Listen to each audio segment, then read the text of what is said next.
Sanghakaya cha dharmasya sarvadharmaswarupine avatar varishtaya Ramakrishnaya te namaha.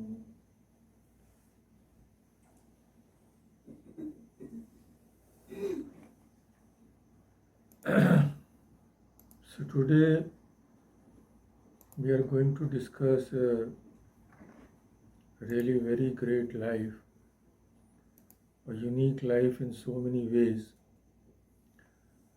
So first of all, I had thought that when we had discussed Sri Ramakrishna's meeting, we had discussed that we will discuss their lives. So I thought one discussion would be sufficient.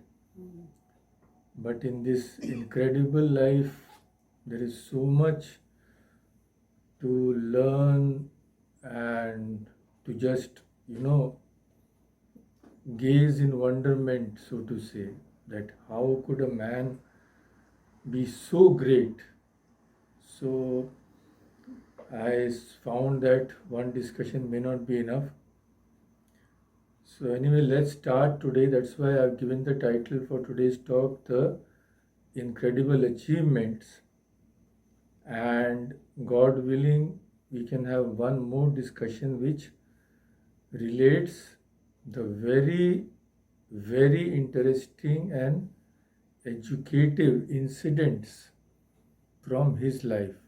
Those are so interesting. So anyway, let's start.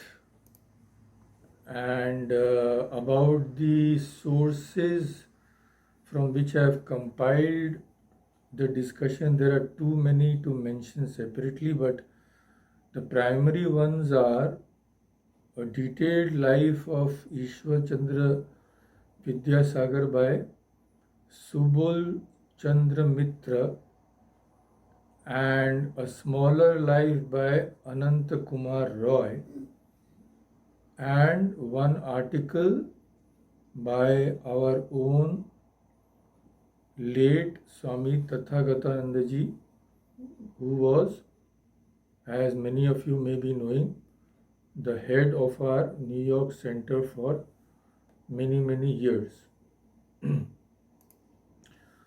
So I will start by quoting from the introduction of his life by Ananta Kumar Roy. He says, "This monograph is an attempt to depict the life and character of an Indian reformer of the last century whose only worship was silent work. Earnestness was the keynote of all his efforts. He was no respecter of sham. Mastering as he did the collective wisdom of ages, he set forward to fulfill his mission of rejuvenating India.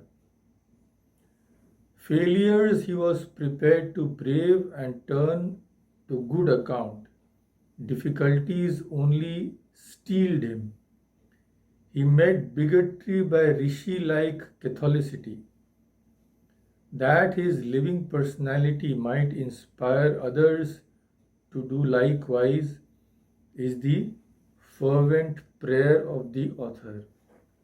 Such beautiful way he sums up this great life. Then he goes on to say, I quote again, "Some people live for themselves and think of nothing but profit and loss. But they pass out of memory the moment they return to dust. But there are others who make their names eternal by taking up the cause of the friendless and redressing the wrongs of mankind. Some make a veritable hell of this earth, fomenting discord, while others transform it into a paradise, promoting peace. The subject of this biography must be ranked with the latter." Beautifully written. And now I quote none else than the great Swami Vivekananda. He said to Sister Nivedita on one occasion, see the compliment he pays Vidyasagar. He said, there is not a man of my age in northern India on whom his means Vidyasagar's shadow has not fallen. Just see, just note the words. There is not a man in northern India who has not been influenced by the character and the wonderful achievements, his great personality of Vidyasagar, Ishwar Chandra Vidyasagar. So this was his effect on his contemporaries. And just as a small summing up, before we go into the details, a small summing up of this person's astonishing capabilities, I again quote, as a literary man, he had no equal in Bengal until the genius of Bankim Chandra came to be recognized. As a philanthropist and a benevolent helper of the poor and the needy, there have been very few like him, like Vidyasagar, in any age and in any country. The princely income which he later derived from his books were devoted to the relief of the suffering and the distressed. Hundreds of poor widows owed him their maintenance. Hundreds of helpless orphans owed him their education. His name became a household word in Bengal. The rich and the poor loved him alike, and those who opposed him respected him as much as those who supported him. The richest landlords of the land delighted to honor the venerable scholar who lived an absolutely simple life, whose courage was indomitable, and whose charity was unfathomable. Yeah, such a wonderful summing up. I mean, really, I had such a great time this whole week in the detailed study of this wonderful life. So much to know and learn. So Ishwar Chandra Vidyasagar was born on the 26th September 1820 at Veer Singha. Veer Singha is generally it is spelled by Bengalis as Veer Singha in the Midnapur district of West Bengal. He was the eldest son of Thakurdas Banerjee, and his father, although not really well-to-do, but still, in spite of that, he gave his prodigious son a liberal education. And his noble ancestors were scholars by profession, Pandits as they are called, who used to earn their living by running Sanskrit schools or tolls. His father was forced to break the family tradition and come over to Calcutta for a job at a very early age. Being impelled by the circumstances, we will see that. So regarding the impact of the heredity of Ishwar Chandra on his character, Rabindranath Tagore has said, the fearless and lofty character of Ramjoy Tarkabhushan, he was the grandfather of Ishwar Chandra. So his fearless and lofty character is revealed to us like a mountain peak in the morning light of the sun. That sort of witty, spirited and courageous man is hardly produced in the soil of Bengal. This poor Brahmin could not give could not leave behind any material property to his grandson, but instead bequeathed a few precious traits of his noble character. So, Ishwar Chandra inherited these characters from his grandfather as well as father. So, as we have seen that he was born in Veer Singha, and I will, before going further, just share the photograph of his birthplace as it is now.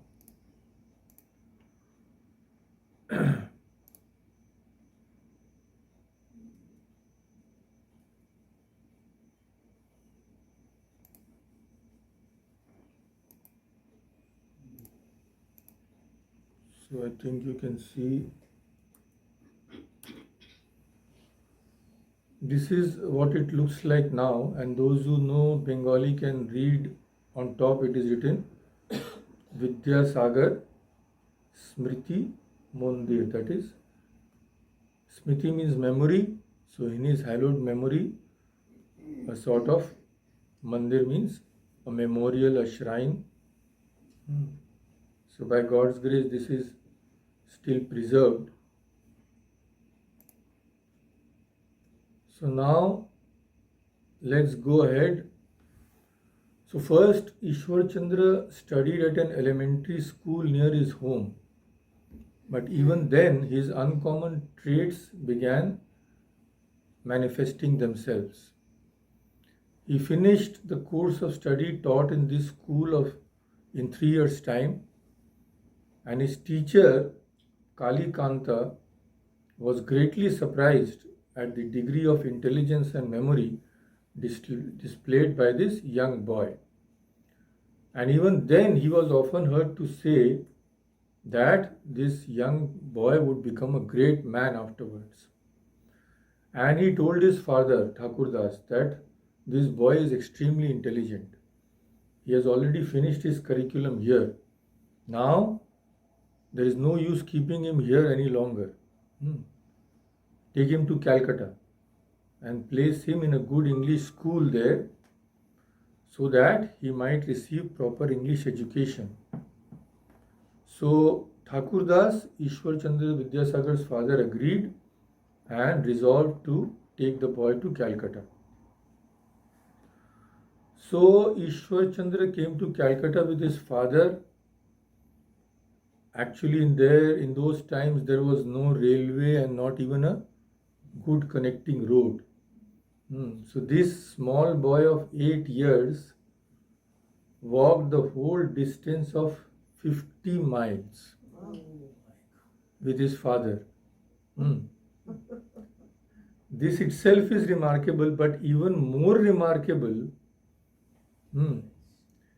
even at this age, he gave evidence of his extraordinary intellect and memory. How? This is so difficult to even imagine. What he did was, it is so extraordinary. See, we know that on the road there are milestones. They are dug into the earth, small. Yeah, so they show how many miles are left wherever you want to go. They are placed at intervals at about a distance of a mile or so. So, you know what? They were written in English. The numerals were in English. Just by those milestones, Ishwar Chandra learned the whole of English numerals, 1 to 10. See how their minds function. We can never even think of that. Their mind itself is extraordinary. How to gain knowledge at every opportunity. So his father observed. He must have asked his father, so what is this 1, 2, like that? So his father saw that this boy is learning. Then what did they do just to test him? At one milestone, they diverted his attention. Made him look somewhere else so that he could not look at that milestone. Then when the next milestone came, he asked Vidyasagar, is it okay? He said no. They have made a mistake. They have missed one number. So it is really incredible. So he reached Calcutta, and before that I will just show a few paintings which have depicted this incident in Vidyasagar's life. Very beautiful painting which shows us that incident. You can see here. Oh, wow. Yeah, beautifully made. So he's asking his father that what is this? Must have been made by some young student, I think. Wow. Yeah. I'll show you some more afterwards when we come to his how he studied in Calcutta. So he was admitted to the Sanskrit College of Calcutta. This was college, of course, but it was also kind of school. So Vidyasagar could start from there. So this Sanskrit college was opened in 1825, and Vidyasagar enrolled there on 1st June 1829. And he passed out from this college on December 4, 1841. Qualifying in many subjects, we will see grammar, literature, rhetoric, Vedanta, Smriti, logic, astronomy, ritualistic, law, Nyaya, philosophy. Yeah. It is, the list goes on and on. So, I will just mention a few notable things from his student days there. So, Ishwar Chandra studied in the grammar department of the Sanskrit College for 3 years. And at the end of the first session, he topped the list of successful candidates. In 6 months, he mastered the Sanskrit lexicon Amarakosha. And he could speak Sanskrit fluently. Not only that, he could compose beautiful poems in that language by the time he was only 13 years old. 13-year-old boy. And his skill in essay writing was excelled by none. We will see how he won so many awards. Then Hindu Smritis, like last time we had discussed, that is social laws, which are called Dharma Shastra, they were mastered by him in 6 months. An average student takes 2 to 3 years to finish that course. Such was his genius. So, on occasions of his visits to his native village, sometimes from Calcutta he used to go to Bir Singha during vacations. So he used to compose verses in Sanskrit there. So on one of those occasions, there was a function organized by a rich man. So came to know about Vidyasagar's talent. So he asked him to compose an invitation for the function in a verse. So the verse in Sanskrit which Vidyasagar composed was so beautiful that when the Brahmin Pandits from different part of the country came, assembled there, they asked, who has written this? So when it was pointed out that this is Vidyasagar, 13-year-old boy was written this, they were simply amazed. Now, two very interesting incidents from his student days at that time. So, on his way from the college, after attending college, when he used to return to his place of residence, Vidyasagar daily used to visit one great scholar whose name was Taranath Tarka Vachaspati. So all these titles, Tarka Vagisha, Tarka Vachaspati, they denote that these people are very great scholars. So he used to visit this scholar and read a treatise called the Sahitya Darpana. Sahitya means literature. Hmm. So when he was there at one time, the famous philosopher Jayanarayan Tarka Panchanan saw Ishwar Chandra reading this difficult book, and he asked the boy whether he really understood or he's just reading for the sake of it. Then he began to examine him. Then he was astounded when he found that this young boy had practically mastered the book. And he remarked even then that this boy, in future, he would be the greatest scholar in Bengal. Another very interesting incident.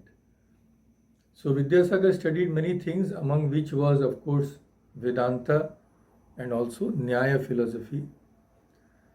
So when he entered this Nyaya philosophical class after this finishing Vedanta, so during the period of his studies in this class, he used to now and then visit his native village Bir Singha, and there he used to enter into debates on Nyaya with learned Pandits of the neighborhood.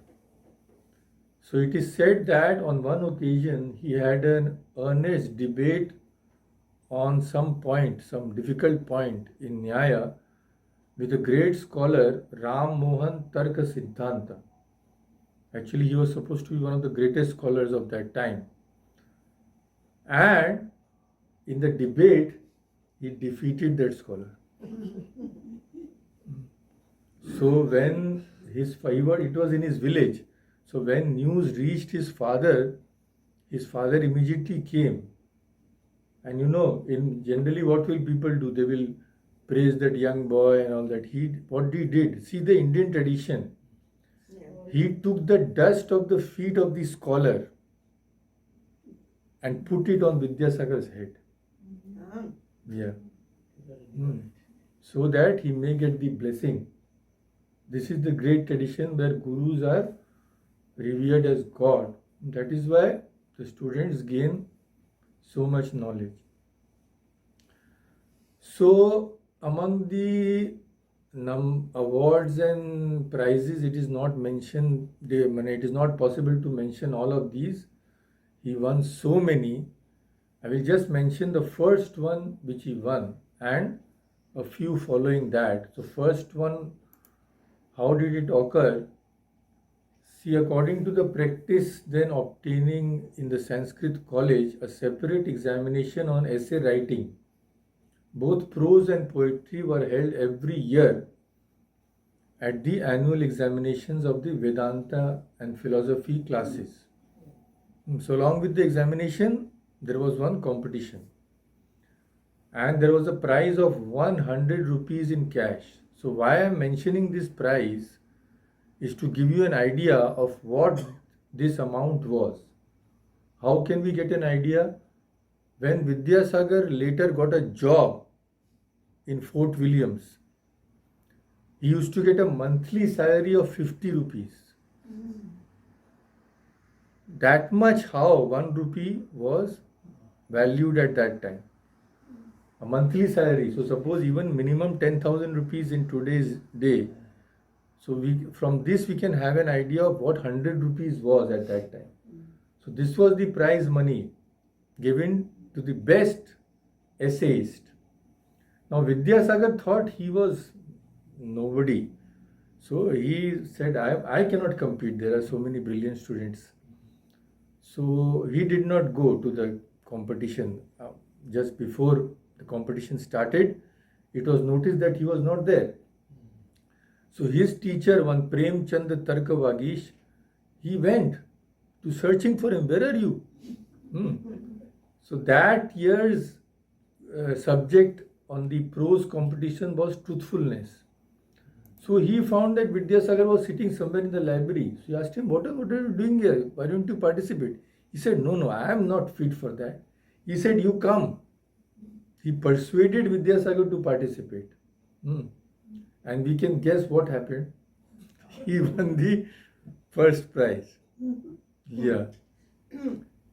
And he also won 100 rupees as the first prize for the Nyaya examination. A further sum of 100 rupees as prize for the best poetical composition. Another prize for proficiency in law, and another prize for extremely beautiful handwriting. Oh my goodness. So I really pity the students who studied with him. Yeah, because every kind of prize was carried away by this genius. So we cannot go into details naturally because there is so much to learn. So we can say that he joined the college in his 8th year and passed out in his 20th year after mastering almost all the branches of Sanskrit learning. So this is incredible. But what is even more astounding is the circumstances in which he studied. So it is said the great triumphs of his academic career were not won without great trials. During the whole of this period, he was living in the gloomiest of environments. The gentleman with whom he had taken up his abode gave him an ill-ventilated room, dark and dreary. It was a small apartment with practically no furniture, and since his father was not well off, most of the times he did not get even sufficient food.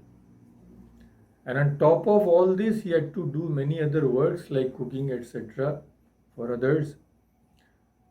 And after dark, since there was no electricity in his room, he would go out and study under the street lamp. I mean, can we even imagine this kind of? It is unbelievable. So, I'll show you some beautiful paintings on this theme.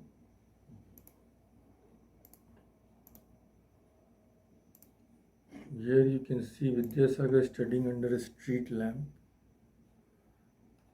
Oh my goodness. Yeah, it is really beautiful. Wow, that's a good. And another painting which shows both his how he used to study even while doing other works and how he would study under the street lamp. Cooking. Yeah, so he's cooking as well as studying, and then of course at night he is reading under this lamp. So it was unimaginable exertion, and unfortunately because of this great exertion his health failed afterwards. So sometime he was very ill with stomach problems and all that because he had to suffer so much hardship. Now, in appreciation of his extremely brilliant academic career, the Sanskrit College conferred on this young man the title by which the whole of India knows him by now, which is Vidyasagar, the ocean of knowledge. So this title was even appended to his name in the certificate given to him by the Hindu Law Examinations Committee, which conducted the examination in 1839. But such was Vidyasagar's humility, he never used this title in any of his writings. He just signed his simple name, that's all. And nowadays people are themselves coining title for them, their own sake. Yeah, this Guru, this Babaji, that Babaji, all that. Yeah. So this is the contrast. So his formal education was over, and I quote again, if we read in detail, those who have the time can read in detail. He has left to the poor student an unparalleled example of deep earnestness, infinite patience, untiring perseverance, resolute self reliance, and unprecedented success. Even under circumstances which were so discouraging, so adverse. So now we enter into another part of his life. So again, quote, we now proceed to that part of his life where the qualities of his early years developed themselves to their full extent, bringing in their train other qualities equally noble and fascinating. He was now standing on the threshold of his worldly life, which was full of events displaying his courage in danger, vivacity in despondency, love for mankind, unselfishness in every undertaking, and modesty in prosperity. He had to face so many things, terrible poverty plus prosperity, but he was the same. We will see how. And above all, his infinite kindness and unbounded love for all mankind were prominent is almost all his acts. So now let us enter into his life of the householder. He was married at a very young age, as it was the custom in those days. So Vidyasagar's first appointment, first job was under Mr. Marshall in the Fort William College, which had been established in Calcutta in the year 1800. But even though he got the job, here also he didn't stop learning. Along with working, he learnt English as well as Hindi here. And many came to him to learn Sanskrit because everybody came to know his brilliance in college. So he grew a little famous. And all those persons he taught without accepting any remuneration. Not only that, if some pupil was very poor, he also gave him money from his own pocket. And a very touching incident occurred where he was at Fort William when his brother's marriage was arranged. But I have decided to discuss all these incidents next time. And there was another incident when his great courage was displayed, when he did not hesitate to even protest against an Englishman. In those days, that was a very big thing. So very interesting incidents we will see later. So now, since we have to complete a greater part today, we will immediately enter into first his educational reforms, second his social reforms, then Vidyasagar as the brilliant author and linguist. So let us start with his educational reforms. So Vidyasagar's first appointment in the Fort William College was as the head scholar or the head Pandit, as they were called.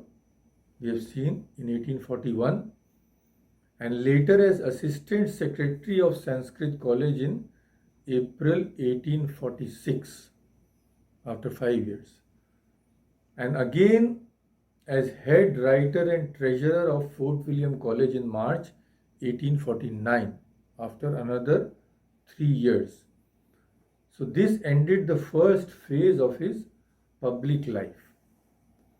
The second phase marked his principalship at the Sanskrit College itself. He became the principal in 1851, and his headlong plunge into social and educational activities between 1850 and 1858. So these were 8 glorious years. He did so much in the field of education. So from a scholar, he was now turned into a great social and educational reformer. What was all he did? Let us see. He was the first to emphasize the need of the knowledge of English and Western mathematics along with classical Sanskrit studies. He said only this will not do. The world is changing. You can't remain in your own small holes. If we have to progress, we have to learn English. So he argued that if the students would not learn English, they would live a life of isolation, separated from the more vigorous stream of culture which is sustained by Western education. There is so much they won't know, because without access to language, how can you enter into any culture? So he made the study of English compulsory and also introduced modern mathematics to enlarge the mental horizons of the students of the Sanskrit college. And his progressive views were reflected in his scheme to rationalize the studies of Sanskrit, especially its grammar. He himself wrote a Sanskrit grammar in Bengali by adopting a novel method. Every student of Bengal knows that grammar. We have also studied whatever little Sanskrit we know from that book, that is Vyakaran Kaumudi. Everybody knows that book. So he wanted to open the gate of Sanskrit learning to all. Then what else did he do? He removed in 1851 the caste taboo in admission to the college. No, sir. Not only Brahmins or Kshatriyas or nothing. Everybody of every caste has the right to education. Everybody will be admitted. So these things we read, but we can have no idea of the obstacles he might have to face in those times when these were so stringent. So he proved himself a great broad-minded educationist of the age of Renaissance by admitting to the college all irrespective of caste and offering the key to mastering Sanskrit grammar so that a few people would not have the monopoly on that language. Then he also imposed an admission fee and tuition fee. Maybe he found that, if you give everything free, people don't value that. Then he insisted upon discipline. What was that? Regular and punctual attendance on both teachers and students. So, just one small thing, his way of enforcing discipline was unique, you see. So, students, okay, he enforced, no problem. But what to do about the teachers? Teachers were senior to him. They are coming late. You can't scold them as you would scold a junior. So he adopted a unique method. At the time, after the correct time, suppose the school starts as 8 a.m., suppose. So just after 8 a.m., he used to go and stand silently at the gate. He won't say anything. Teachers were coming late, he would just stand silent. Nothing, no telling nothing. Maybe he would even bow down or something, I don't know. So teachers thought this fellow is standing there every day, he doesn't say anything also. So by this unique method, he ensured punctuality even among the teachers. Teachers used to be punctual before that. They felt so embarrassed. At that time, he was a well-known figure. So this great person is standing at the door every day. So he was such a unique personality. We will see later, wonderful things. So, by the sheer weight of his personality, he raised the prestige of the Sanskrit college. So, this is about the discipline and all which he enforced there, about the institution in which he was employed. But he was not satisfied with that. He wanted to spread education. Like again and again, Swami Vivekananda has said that education is the key Yeah. to character, to culture. So, one of the great aims of his life was to spread education among the masses. And he was a firm believer in the necessity of women's education. Oh. At that time, it was unheard of, unthinkable. So, he considered it, however, indispensable to social progress. As a bird cannot fly with one wing, he said, no, women have to be educated. So, he had to face vehement criticism. That was the society in those days. In spite of that, when the Orthodox people started clamoring, he was not bothered by opposition. So, between November 1857 and May 1858, in this short period, of his own initiative, Vidyasagar established 35 schools for girls. Oh my goodness. Can we even imagine? Great. At his own initiative. Hmm. And these had 1,300 students. Wow. At that time, it was practically impossible. The parents themselves would oppose. Yeah. Yes. Other things you leave. So, convincing these people was not a joke. And his personal efforts and initiative were responsible for such great success. He didn't have much help. And we already have an idea what is 50 rupees. He advanced rupees 3,500 from his personal money to expedite the opening of these schools. And within 6 months, between August 1855 and January 1856, he established 20 model vernacular schools. So, as we have seen, we should remember that he had to fight hard at one end against the tradition bound Orthodox people, and secondly also against the government. They didn't care much.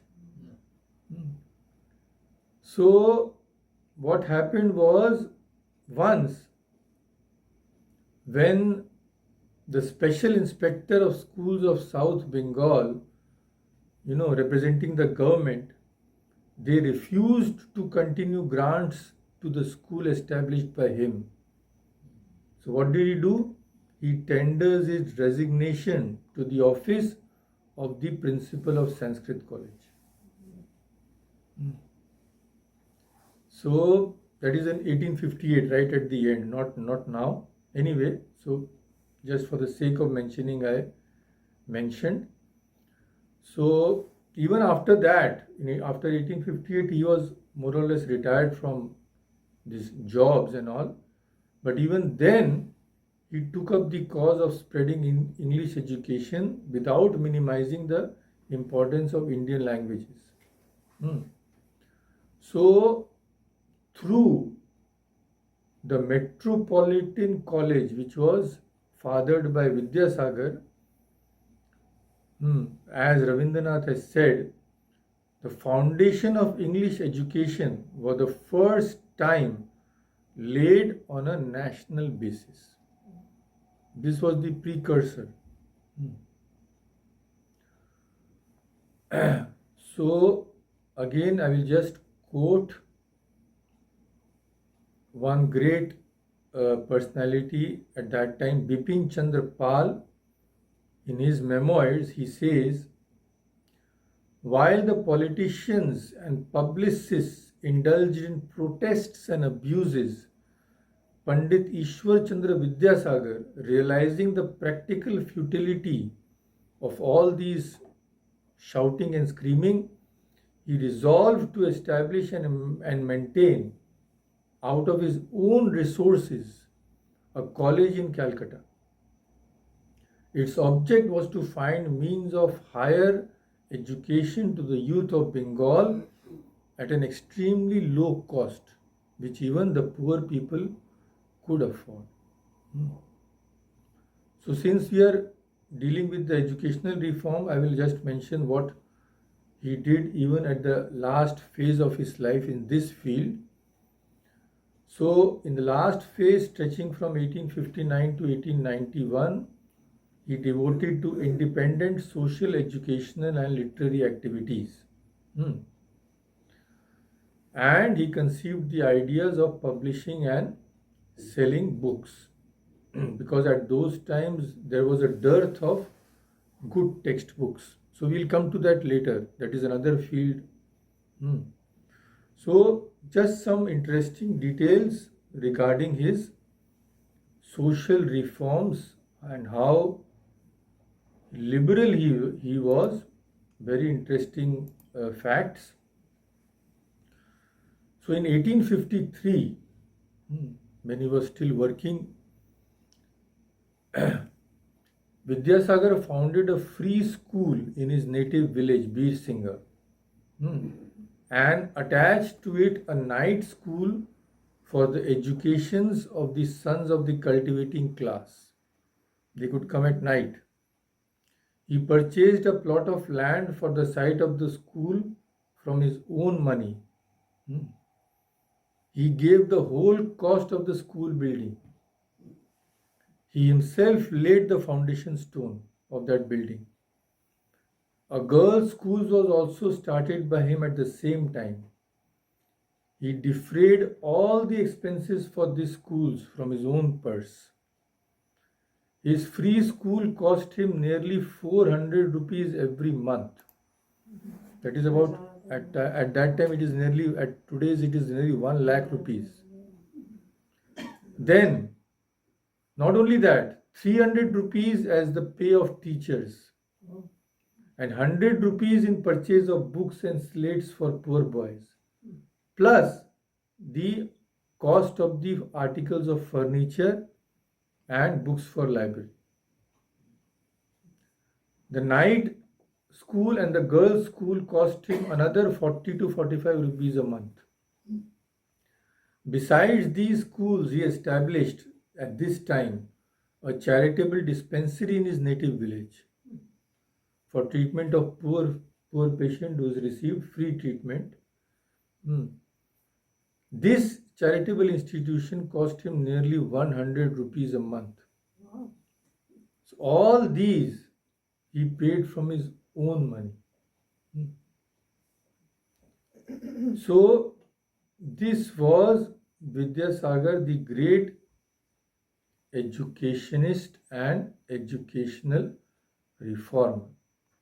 So just a few points. I'll just show you in point form so it is easier to grasp.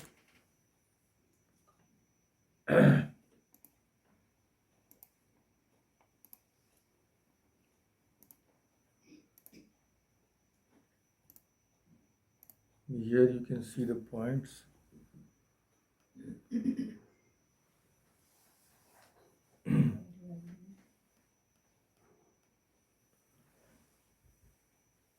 is the social reform.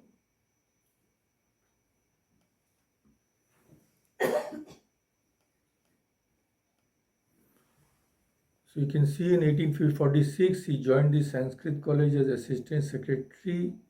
Within a year he brought a number of changes which we have discussed. And during this tenure as the principal of Sanskrit College, Vidyasagar initiated unprecedented changes in both administration and education.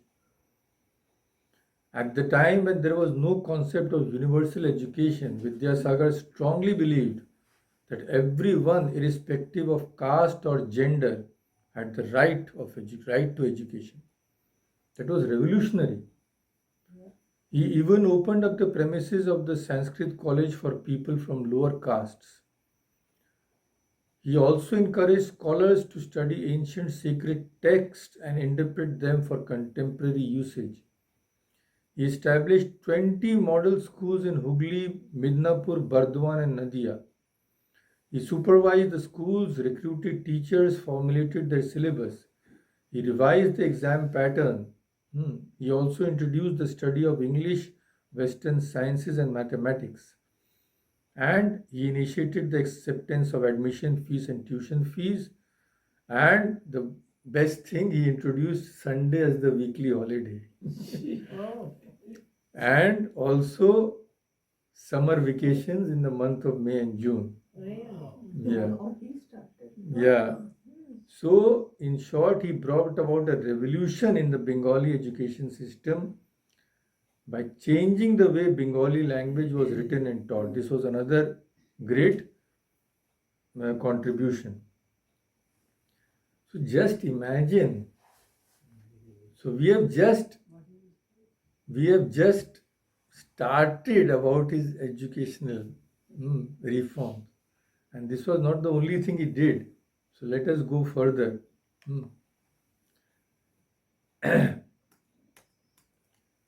So now we will proceed to his social reforms.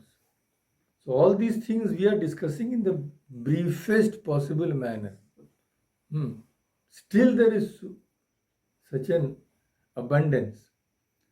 So now about the social reforms, as we have seen before, some years before Vidyasagar, the evil practice of sati was prevalent when widows were forced, whether they liked or not, to immolate themselves in the fire. So Raja Ram Mohan had tried to eradicate, and there was a law also passed. So that was over. But in this field, one important work was still to be done. Yes, okay, banished sati. But the widows, what to do about them? What will happen to them? Sometimes girls were widowed at a very young age. When they were married early, maybe a 15, 16-year-old widow. Yeah. And there were so many restrictions upon them. You can't do this, you can't do that, you can't eat on this day, you can't eat that, you cannot go there, you cannot go here. So that was absolute hell. A young girl.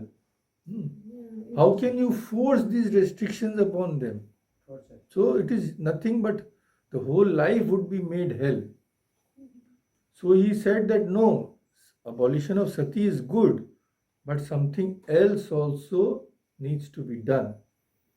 And for this very difficult work, he had to use all his talent and energy, which caused such a great agitation throughout the length and breadth of the country, as not to be met with in the recent history. And he succeeded. This was one of his greatest achievements. That was the legislation of remarriage of Hindu widows.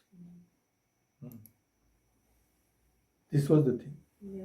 So practice of sati had been abolished, but the Hindu widows had no alternative left but to practice a purely ascetic life. So any forcing anything upon anybody is not good any time. People, if they have to perform asceticism, they should do of their own free will. You cannot simply force upon everybody. So Vidyasagar's gentle and compassionate heart was moved at the sight of the tender-aged young widows suffering rigorous hardships, but practically no support. Because after the husband died, sometimes even that family gave them up. Yeah. That's right. So he now said, no, whatever the obstacles I have to face, I will ensure that it is made lawful that widows can marry again. So he started this historic campaign by first going to his parents and asking their permission. He was so much devoted.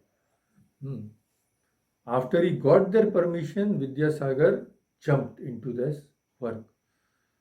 So he sought to transform the society from within, hmm, and urged his contemporaries to reject practices that caused countless women to suffer. And in those times, just a small disease, cholera, or maybe even malaria, people would die. So just imagine what was the situation of these innumerable widows. So his strategy involved first, he knew that this cannot be done easily. So how he went about this thing? His strategy involved first the creation of a strong public opinion, because nobody would listen to him if he said alone. So strong public opinion in favor of the removal to this bar to widow remarriage. Then he had to find the most difficult part. See, in those days, what would happen if you propose something? Immediately, the Orthodox people would jump up and say, "But where is the proof of that in our scriptures? In the Smriti Shastra, the law books, can you show us it is permitted? Otherwise, we will not permit that." So he knew that unless he could find somewhere in some scripture a rule that this could be done, this was not against the scriptures, he knew he had no hope. So now he pored over the scriptures day in and day out. There are so many in the Hindu. Those who have seen that Kane's book, History of Dharma Shastra, they know. So he pored over the scriptures, and finally his efforts were repaid. So he finally came across a passage from the scriptures which sanction widow remarriage. That was from the Parashara Smriti. We have seen last time Manu Smriti and all that. So this was a Parashara Smriti where he found that passage for which he was looking for. He said, okay, the greatest hurdle is over now. Now he started writing a series of articles, pamphlets in Bengali in defense of his stand. So there was one Radha Kanta Dev, the mouthpiece of the Orthodox Hindu community. Immediately the majority of the community stood up in protest.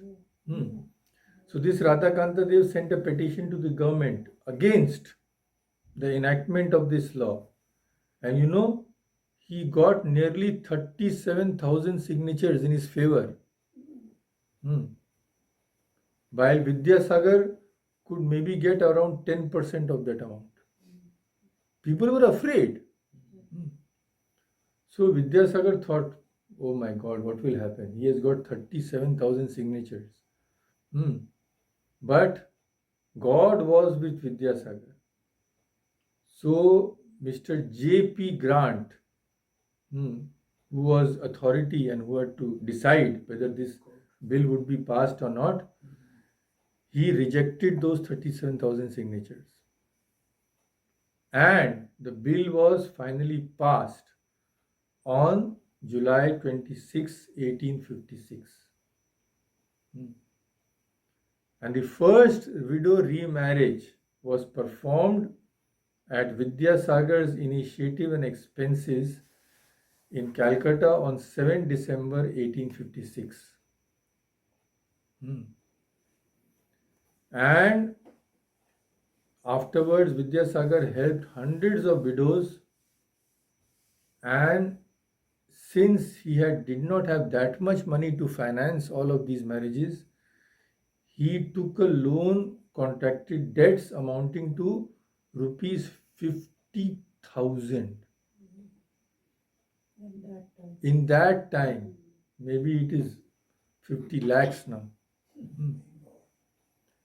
Just for others, nothing for himself, mind you. Then he was advocating widow remarriage. So people would say, the first thing, what will you say? Oh, you are advocating widow remarriage. Will you marry your son to a widow? He knew this would come up. So he married his own son with a child widow on 11th August 1870. And then again, just a few days before he died, he again married his grandson, his daughter's son, with a widow. So his feelings on this subject have been reflected in his letter written to his younger brother. He himself said, "Introduction of widow marriage is the greatest good deed I have achieved, and I have striven my utmost to bring this about. And if necessary, I am prepared to sacrifice my life for that." And actually, he very nearly did sacrifice his life, because he was a victim to tremendous persecution at the hands of the Orthodox people. And some even went so far as to try to kill him. But he was not daunted. When his father heard that this might happen, he might be killed, my son may be killed. So actually, he even appointed a bodyguard by the name of Srimanta to be with Vidyasagar at all times. He was a wrestler or something like that. Actually, with his help, with his bodyguard's help, one night Vidyasagar's life was saved when a number of people attacked him. And some other incidents are there regarding this. Of course, we will see it later. So now some points about his social reforms, just to sum up. Even the summing up is huge. He did so many things. It is absolutely unbelievable. So just see, you can see in your screens here.